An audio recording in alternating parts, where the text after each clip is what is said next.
રુદ્રભાઈ શ્રીફળ કાઢી રહ્યા છે. ભૂખ લાગી લાગે. કેમ લાગ્યું? ભૂખ લાગી?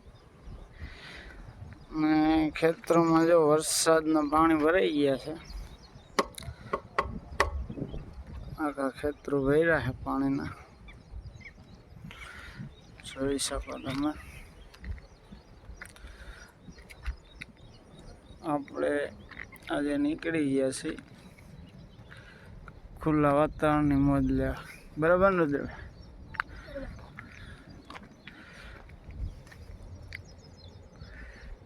ચાલો આપણે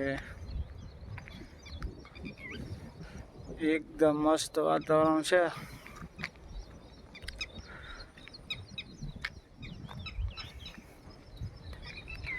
નીકળું ભાઈ નારિયેળ. રુદ્રભાઈ શ્રીફળ કાઢી લીધું છે. લાવો લ્યો રુદ્રભાઈ, અમે ખાઈએ. તમે એકલા ખાવ એમ હાલે? હે, આપણે કઈ બાજુ ગયા હતા? કઈ બાજુ આવ્યા આપણે?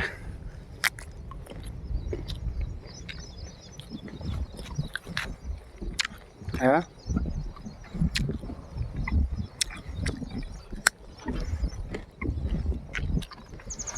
ખબર નથી આપણે કઈ બાજુ આવ્યા. આટલી બધી ભૂખ લાગી ખબર નથી. બોલ એવું?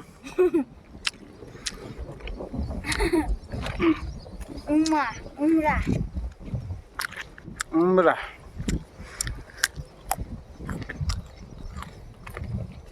આવી રહ્યા છે. ઉમરા આવી ગયા આપણે.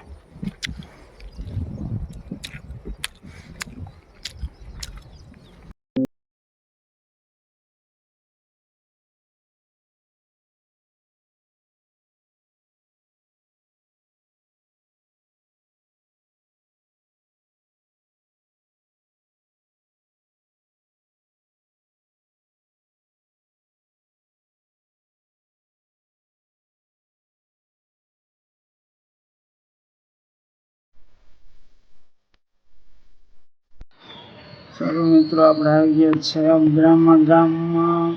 તો અબ્રામા ગામમાં આપણે અમરીશ્વર મહાદેવના દર્શન કરશું અને તમને પણ કરાવશું. તો તમે જોઈ શકો છો મિત્રો, ખૂબસૂરત મંદિરના દર્શન કરાવીશું. આજે આપણે રુદ્રભાઈ જઈ રહ્યા છે દર્શન કરવા માટે. તો જો ખૂબ સરસ હાથી મૂકેલા છે આગળના ભાગમાં. ખૂબ સરસ લોકેશન વાળું મંદિર, અમરીશ્વર મહાદેવ મંદિર. તો આપણે જઈએ છીએ દર્શન કરવા અંદર. તમને પણ હમણાં દર્શન કરાવીએ. દર્શનનો લાવો બધાને મળી શકે. જય અમરીશ્વર મહાદેવ. આપણે અમરીશ્વર મહાદેવના દર્શન કરી રહ્યા છે મિત્રો. તમને પણ દર્શનનો લાવો લઈ શકો છો. ખૂબસૂરત મંદિરનો નજારો તમને બતાવીશ મિત્રો. ચારે બાજુથી કઈ રીતે બાંધેલું છે. ખૂબ મહેનતથી અને ખૂબ કુશળતાપૂર્વક મંદિર બનાવેલું છે મિત્રો. તમે પણ જોઈ શકો છો. આમાં તમને પણ ખ્યાલ આવશે કઈ રીતનું મંદિર બનાવેલું છે. પહેલાં ખૂબ નાનું મંદિર હતું, અત્યારે સરસ બાંધકામ કરી અને સરસ મંદિર ઊભું કરેલું છે મિત્રો. અહીંયા ચારે બાજુ તમે જોઈ શકો છો. એક પથ્થરથી બનાવેલું મંદિર છે મિત્રો. તો ખૂબ સરસ મંદિરનું શિખર પણ તમે જોઈ શકો છો.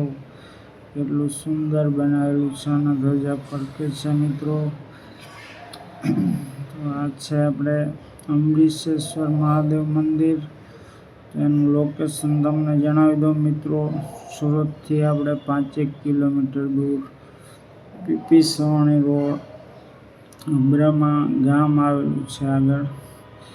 ત્યાં જ આ મંદિર રોડ પરથી બતાવે છે મિત્રો. તો આવતા જતા નીકળતા મિત્રો જરૂર દર્શનનો લાવો લેજો, કારણ કે પૌરાણિક મંદિર છે પણ આ તો નવું બનાવેલું છે, બહુ સરસ જગ્યામાં બનાવેલું છે મિત્રો.